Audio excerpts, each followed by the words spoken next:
Hello guys, I hope you like my videos. If you like my videos, please like, share and subscribe our channel and don't forget to press the bell icon. आज हम लोग BCom pass, BCom honours का एक और subject आपके साथ शुरू करने जा रहे हैं, that is cost accounting. Third year में ये सब्जेक्ट आता है बीकॉम पास के। और अगर हम ऑनर्स की बात करें तो आजकल सेमेस्टर सिस्टम के हिसाब से ये पहले ही आने लग जाता है। तो सबसे पहले हम आपके साथ डिस्कस कर रहे हैं यहाँ पर कॉन्ट्रैक्ट कॉस्टिंग, जो आपके एग्जाम में जरूर आता है और ज्यादा अच्छे मार्क्स का आता है और बहुत ही सिंपल टॉपिक है यार। कॉस्टिंग बहुत ही स्कोरिंग सब्जेक्ट है अगर इसे ध्यान से पढ़ा जाए। तो आज हम इसका पार्ट 1 आपके साथ डिस्कस करेंगे, जिसमें हम आपको इसकी बेसिक टर्म्स के बारे में और कॉन्ट्रैक्ट अकाउंट के फॉर्मेट के बारे में बताएंगे और फिर बाकी की चीजें नेक्स्ट पार्ट में हम आपके साथ डिस्कस करेंगे।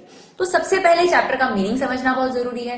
तो ये कॉन्ट्रैक्ट कॉस्टिंग होती क्या है? ये देखो सिंपल सी बात है, कई लोग इस तरीके का बिजनेस करते हैं, प्रोजेक्ट बेसिस वाला जिसे आप कह सकते हैं। जैसे फॉर एग्जांपल बिल्डिंग बनाने का मैं कॉन्ट्रैक्ट लेती हूँ, ठीक है। दिल्ली में मेरे पास एक कॉन्ट्रैक्ट है, सॉरी दिल्ली में कह रही हूँ, मान लो दिल्ली, हाँ चलिए दिल्ली में मेरे पास एक कॉन्ट्रैक्ट है, नोएडा में मेरे पास एक कॉन्ट्रैक्ट है। इस तरीके से पुल बनाने का आप कॉन्ट्रैक्ट ले सकते हैं। तो जो कॉन्ट्रैक्टर्स होते हैं ये भी ये देखना चाहते हैं कि मेरे को पर्टिकुलर कॉन्ट्रैक्ट से प्रॉफिट हुआ या लॉस, राइट। और वो जो कॉन्ट्रैक्ट होता है वो एक लिमिटेड पीरियड तक होता है। लाइक अगर आपने पुल बनाने का कॉन्ट्रैक्ट लिया तो 4 साल 5 साल, ठीक है। घर बनाने का कॉन्ट्रैक्ट लिया 3 साल 2 साल। तो ऐसा मैन्युफैक्चरिंग की तरह सिस्टम नहीं होता इनका। ये लोग भी अपने कॉन्ट्रैक्ट से प्रॉफिट लॉस जानना चाहते हैं। तो ये लोग जिस तरीके के अकाउंट्स क्रिएट करते हैं, जिस तरीके का प्रोसीजर फॉलो करते हैं, वो आपको इसमें सिखाया गया, दैट इज कॉन्ट्रैक्ट कॉस्टिंग। आपने इससे पहले फाइनेंशियल अकाउंटिंग में कभी भी कॉन्ट्रैक्ट कॉस्टिंग नहीं पढ़ी है, राइट। तो क्या होता है कॉन्ट्रैक्ट? कॉन्ट्रैक्ट वैसे अगर बात करी जाए लीगल लैंग्वेज में, दो पार्टीज के बीच में एक ऐसा एग्रीमेंट हो जाता है जो रिटर्न हो जाता है। एग्रीमेंट किस तरीके का? एक्चुअली दो पार्टीज हैं। फॉर एग्जाम्पल ए कहता है बी को कि मेरा घर बना देना, ठीक है। अब यहाँ जो बी है वो कहता है ठीक है मैं तुम्हारा घर बना दूंगा 3 साल में, लेकिन इसके बदले में मैं तुमसे 50 लाख रुपए लूंगा, ठीक है। और फिर इस एग्रीमेंट के बाद, एग्रीमेंट मींस क्या होता है, ए ने ऑफर किया बी को, बी एग्री हो गया, जी ठीक है बना दूंगा घर। अब उन्होंने रिटर्न डॉक्यूमेंट बना लिया इस चीज पर कि ठीक है जी मैं आपको दे रहा हूं इसमें से इनिशियल पेमेंट, ये लो 10 लाख रुपए। और बी ने अपना काम शुरू कर दिया। तो दोनों ने उस पर रिटर्न एग्रीमेंट कर दिया कि ठीक है आज के बाद से हम दोनों बाइंडिंग है इस काम को करने के लिए। वो बन जाता है डियर कॉन्ट्रैक्ट, ठीक है। यहां पर जो बिल्डर है, जो बनाएगा, वो पार्टी कहलाती है कॉन्ट्रैक्टर, ठीक है। और जिसने कॉन्ट्रैक्ट का ऑर्डर दिया है वो कहलाती है कॉन्ट्रैक्टी। Is it okay? और जो ये 50 लाख रुपए कंसीडरेशन तय हुआ है उस कॉन्ट्रैक्ट का, that is known as contract price. तो एक तरीके से क्या है कॉन्ट्रैक्ट? कॉन्ट्रैक्ट दो पार्टीज के बीच में एक रिटर्न एग्रीमेंट है जो लीगली बाइंडिंग होता है। यानी अगर इन दोनों में से कोई भी पार्टी कल को मुकर जाती है, जैसे ए मुकर जाता है कि मैं पेमेंट नहीं करूंगा, बी उसे स्यू कर सकता है। बी मुकर जाता है मैं घर नहीं बनाऊंगा, तो ए उसे स्यू कर सकता है, राइट। तो कॉन्ट्रैक्ट ये चीज है थ्योरेटिकली समझने के लिए। कॉन्ट्रैक्टर क्लियर हो गया, जो काम करेगा, जैसे बिल्डर हो गया या फिर जो ब्रिज बनाने वाला हो गया वो कॉन्ट्रैक्टर हो गया। और जिसने भी उन्हें ऑर्डर दिया है वो कॉन्ट्रैक्टी कहलाता है। और जो कंसीडरेशन तय होती है टोटल मिलाकर वो क्या कहलाती है डियर? Contract price. ओके, कुछ और टर्म्स की बात करें। अब कॉन्ट्रैक्टर भी हर पर्टिकुलर कॉन्ट्रैक्ट में, अब जैसे मान लीजिए इस बिल्डर ने ए से भी एक कॉन्ट्रैक्ट लिया है, सी से भी लिया है, तो उसे डिफरेंट कॉन्ट्रैक्ट से कितना प्रॉफिट लॉस हुआ वो अलग अलग जानना चाहता है। तो वो हर कॉन्ट्रैक्ट को अलग अलग ट्रीट कर अलग अलग उनका प्रॉफिट लॉस निकालेगा और फिर बाद में जितने भी उसके कॉन्ट्रैक्ट चल रहे होंगे सबका प्रॉफिट लॉस एक जर्नल P&L में ट्रांसफर कर देगा बाद में, ताकि वो ये जान सके कि अल्टीमेटली मेरा फायदा हुआ या नुकसान मेरे बिजनेस को पर्टिकुलर ईयर के अंदर।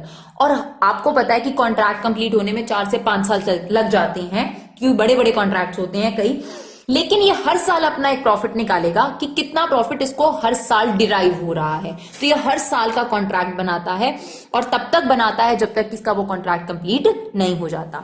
ये उस कॉन्ट्रैक्ट में अपने खर्चे लिखेगा, उस कॉन्ट्रैक्ट से होने वाली इनकम लिखेगा और फिर निकालेगा कि उस पर्टिकुलर कॉन्ट्रैक्ट से उसको प्रॉफिट हुआ या लॉस हुआ। Is it okay? इसके बाद कुछ टर्म्स यहाँ पे इस्तेमाल होंगे डियर, उन्हें डिस्कस कर लेते हैं। दैट इज वर्क सर्टिफाइड और वर्क अनसर्टिफाइड। समझना जरूरी है क्या मतलब होता है इसका। देखिए अब एक बात है, जैसे ए यहाँ पर एक नॉर्मल पर्सन है, लाइक मुझे कोई ज्यादा नॉलेज नहीं है बिल्डिंग कैसे बनती है, क्या चीज कहाँ ठीक रहती है, तो बी ने मुझे कहा मैं बना दूंगा। अब मैंने और बी ने बात करके कहा कि नहीं, आप एक काम करिए, आपके काम को देखकर मुझे कोई गारंटी चाहिए यार कि आप इतना काम कर दोगे, मैं इतना बड़ा पैसा लगा रही हूं तो वो ठीक से रहेगा या नहीं रहेगा।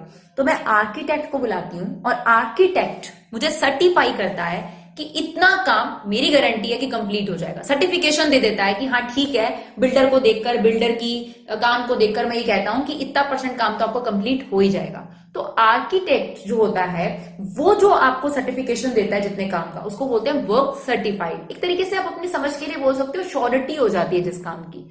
और बाकी का अनसर्टिफाइड, जो उसकी तरफ से सर्टिफाइड नहीं है। देखिए, कोई भी इस बात की गारंटी नहीं दे सकता कि सामने वाला काम कंप्लीट कर देगा।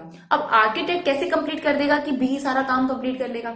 तो मान लीजिए 80% के लिए तो वो सर्टिफिकेशन दे देता है, लेकिन 20% वर्क क्या रह जाता है, अभी भी अनसर्टिफाइड रह जाता है, जिस पर वो अपना सर्टिफिकेशन इश्यू नहीं करता।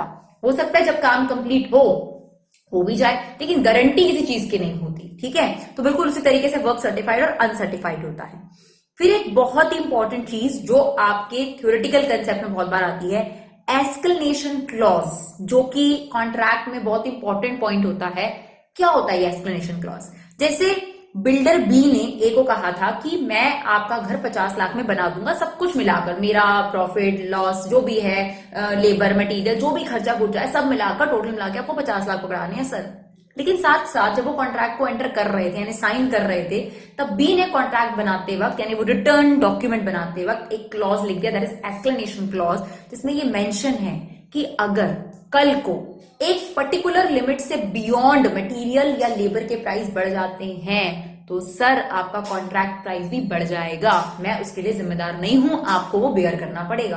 That's obvious, right? अगर 2 से 3% प्राइसेस इंक्रीज हो रहे हैं तो बिल्डर कहता है कि ठीक है यार, इतना तो इंक्रीज होगा, आज जो प्राइस चल रहा है लेबर या मटेरियल का, 2 साल बाद तो महंगा होगा ही होगा। इतने के लिए तो वो तैयार है, इतने के लिए वो खुद ही कह रहा है 2 से 3%, लेकिन उसने लिखा अपने एक्सप्लेनेशन क्लॉज में, इफ द मटेरियल प्राइस और labour price go beyond the increment of 2 to 3%, then जो भी एक्स्ट्रा प्राइस चार्ज होगा वो कॉन्ट्रैक्टी से लेगा। That is what escalation clause. और उस एस्क्लेनेशन क्लॉज को लिखने के बाद अगर सिग्नेचर होते हैं तो कॉन्ट्रैक्टी को वो जो एक्स्ट्रा पेमेंट है वो आपको पे करनी पड़ेगी। Is it okay? चलिए, अब कौन कौन से अकाउंट हम इस चैप्टर के अंदर सीखेंगे? तो अकाउंट 2 ही हैं, कॉन्ट्रैक्ट अकाउंट और कॉन्ट्रैक्टी अकाउंट। बच्चा कहता है कॉन्ट्रैक्टर अकाउंट क्यों नहीं बना रहे? एक बात बताओ, आप कस्टमर हो, जैसे आपने किसी को बिल्डिंग बनाने के लिए कहा, तो आपका रोज का काम थोड़ा ना है, आपने थोड़ा ना देखना है कि बिजनेस को प्रॉफिट हुआ है लॉस हो, आपका बिजनेस थोड़ा ना है। जैसे मैंने किसी को घर बनाने के लिए दिया, उसका तो रोज का काम है, उसका तो बिजनेस है, उसने जानना है ना प्रॉफिट लॉस, वो थोड़ा ना मेरे नाम का अकाउंट बनाएगा, मुझे बनाना है। यानी जो बिल्डर है वो अकाउंट बनाएगा। वो किसका बनाएगा? कॉन्ट्रैक्ट अकाउंट, जिसमें वो प्रॉफिट लॉस देखेगा। कॉन्ट्रैक्टी अकाउंट, जिससे उसने पैसे लिए हैं, वो पैसे तब तक उसके ऊपर उधार होते हैं जब तक वो कॉन्ट्रैक्ट कंप्लीट नहीं कर देता। तो कॉन्ट्रैक्टी अकाउंट लायबिलिटी अकाउंट की तरह ट्रीट करा जाता है। तो ये दोनों ही अकाउंट हम किसकी बुक में बनाएंगे? कॉन्ट्रैक्टर की बुक में। कॉन्ट्रैक्टी का यहाँ पर कोई रोल नहीं है, क्योंकि वो एक कस्टमर के तौर पर आ रहा है, हम नहीं जानते कि वो एक बिजनेस है या नहीं है। ठीक है, तो कॉन्ट्रैक्ट अकाउंट और कॉन्ट्रैक्टी अकाउंट, और हम आपको बैलेंस शीट का एक्सट्रैक्ट भी कराएंगे, बैलेंस शीट का एक्सट्रैक्ट भी आता है। तो बैलेंस शीट का फॉर्मेट तो हमें पता ही है, बस एक्सट्रैक्ट हम क्वेश्चन जब करेंगे तब आपको बता देंगे। तो कॉन्ट्रैक्ट अकाउंट देखते हैं डियर, सबसे इंपॉर्टेंट पहले तो, क्योंकि कॉन्ट्रैक्टी अकाउंट और बैलेंस शीट बहुत सिंपल है। कॉन्ट्रैक्ट अकाउंट की अगर बात करें तो जितने भी खर्चे होंगे उस पर्टिकुलर कॉन्ट्रैक्ट को लेकर, वो आप लिखना शुरू कर दो, जो भी है, मटेरियल, लेबर, वेजेस, सैलरी, कोई भी खर्चा आप कर रहे हो। और अगर कोई आउटस्टैंडिंग खर्चा है तो उसी में ऐड करके आपने लिख देना है, जैसे आप P&L में लिखते थे। ठीक है, कोई भी डायरेक्ट एक्सपेंस है, डेप्रिसिएशन किसी भी तरीके का है, वो सारे डेप्रिसिएशन भी आपने यहां लिखने हैं। ठीक है, इनडायरेक्ट एक्सपेंस, डायरेक्ट एक्सपेंस, सब उस कॉन्ट्रैक्ट पे जितने भी खर्चे हो रहे हैं आपने डेबिट साइड पे डाल दिए। Is it okay? एक ट्रीटमेंट जो हमने डिफरेंस किया हुआ है बुक से ध्यान रखिएगा। ये लोग क्या करते हैं, जैसे कॉन्ट्रैक्ट के समय पर कोई मशीन लाई गई 50,000 रुपए की, अब वो मशीन हो गई 40,000 रुपए की, तो वो क्या करते हैं, यहां पर मशीन का ओपनिंग बैलेंस लिखते हैं, क्लोजिंग बैलेंस लिखते हैं। असलियत में आप क्या दिखाना चाहते हैं? उसका डेप्रिसिएशन।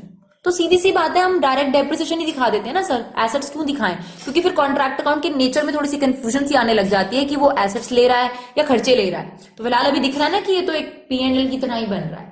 तो जितने भी टाइप के डेप्रिसिएशन होंगे, यानी अगर आपके पास मशीन 50,000 की थी ओपनिंग में, क्लोजिंग में 40 की हो गई, तो 20 का डिफरेंस आया, वो 20 आप यहां डायरेक्ट डेप्रिसिएशन डाल, सॉरी 10 का जो डिफरेंस आया वो यहां पर डेप्रिसिएशन डाल दीजिए, खत्म, राइट।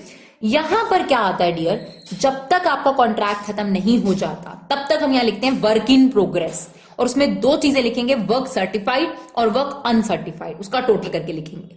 अगर कोई मटेरियल यहां पर आप लाए थे 5 लाख का, उसमें से 1 लाख का क्लोजिंग रह गया, तो अब यहां से माइनस तो नहीं कर सकते, यहां पे लिख देंगे। अब आप कहोगे यहां माइनस क्यों करना था जी, आप 5 लाख रुपए का मटेरियल लाए थे लेकिन आपका यूज तो 4 लाख का ही हुआ ना, क्योंकि 1 लाख का पड़ा रह गया, तो यहां पर काटने की बजाय हमने यहां लिख दिया। तो अगर आप यहां 5 लाख लिखते हैं, 1 लाख लिखते हैं, इफेक्ट यही रहता है ना कि 4 लाख का यूज हुआ है। और अगर आपने कोई मटेरियल स्टोर में भेज दिया, अब ये स्टोर क्या होता है, दो वर्ड है स्टोर और साइट, इनको भी समझ लीजिए। जहां पर आपके पास काम हो रहा होता है उसको बोलते हैं साइट, और जहां पर हम अपना सामान मशीन रखते हैं उन्हें क्या बोलते हैं, स्टोर, ठीक है। अब मान लीजिए कि मटेरियल आया था 5 लाख रुपए का, आपने इसमें से 50,000 रुपए का वापस स्टोर में डाल दिया, वापस रखवा दिया, तो आप बताओ यहां पर क्या 5 लाख का मटेरियल कंज्यूम हो गया, नहीं, यहां पर तो आपको उतना खर्चा लिखना है ना जितना कंज्यूम हो गया। तो क्योंकि 50,000 का आपने स्टोर में वापस डाल दिया तो यहां डाल दो ना, या फिर यहां से माइनस भी कर सकते हैं, पर थोड़ी चीजें हम लोगों को इस तरीके से प्रेजेंट करनी ही सही रहेंगी, बाद में माइनस करना, क्योंकि बाद में पता चल रहा है तो अब माइनस बीच बीच में करते रहेंगे तो बड़ा अजीब सा लगेगा। इसी तरीके से वो ये भी कह रहा है कि इस 5 लाख में से 50,000 का मटेरियल तो आपने स्टोर में भेज दिया, मतलब वो यूज नहीं हुआ, और 1 लाख का क्लोजिंग रह गया, तो यहां डाल दो क्लोजिंग। इसका मतलब 5 लाख का मटेरियल आया तो था साइट पर, लेकिन इस्तेमाल सिर्फ 3.5 लाख हुआ, क्योंकि 1.5 लाख पड़ा हुआ है। तो देखो ऑटोमेटिकली इसका इफेक्ट डेबिट पे 3.5 लाख ही आएगा। Is it okay? चलिए अब आप इसको इसमें से माइनस करके यहां पर अगर आएगा तो नोशनल प्रॉफिट होगा, यहां पर आया तो आपका लॉस होगा उस कॉन्ट्रैक्ट से, राइट। अब ये नोशनल प्रॉफिट क्यों कहलाता है, क्योंकि ये तब तक आपका प्रॉफिट नहीं बनेगा जब तक आपका कॉन्ट्रैक्ट कंप्लीट नहीं हो जाता डियर, ओके। तो नोशनल प्रॉफिट, अब इस नोशनल प्रॉफिट के आपने 2 टुकड़े करने हैं। कुछ पोर्शन तो ऐसा होगा जिसे हम बोल सकते हैं कि यार ये हमारा P&L बन गया, पर बाकी का सारा आप अभी लिखोगे कि अभी वो प्रॉफिट हमारा बना नहीं है, इसको लिख देते हैं वर्क इन प्रोग्रेस या फिर रिजर्व, यानी वो प्रॉफिट हमारा पक्का अभी नहीं हुआ। तो कितना पोर्शन उस नोशनल प्रॉफिट का P&L में जाएगा और कितना वर्क इन प्रोग्रेस में जाएगा, उसकी कैलकुलेशन सबसे इंपॉर्टेंटली आपने याद करनी है। बस ये एक चीज है जो याद कर लो, बाकी कोई दिक्कत वाली बात नहीं है। बाकी तो देखो कितना आसान था, खर्चे लिख दिए थे सारे के सारे, ठीक है।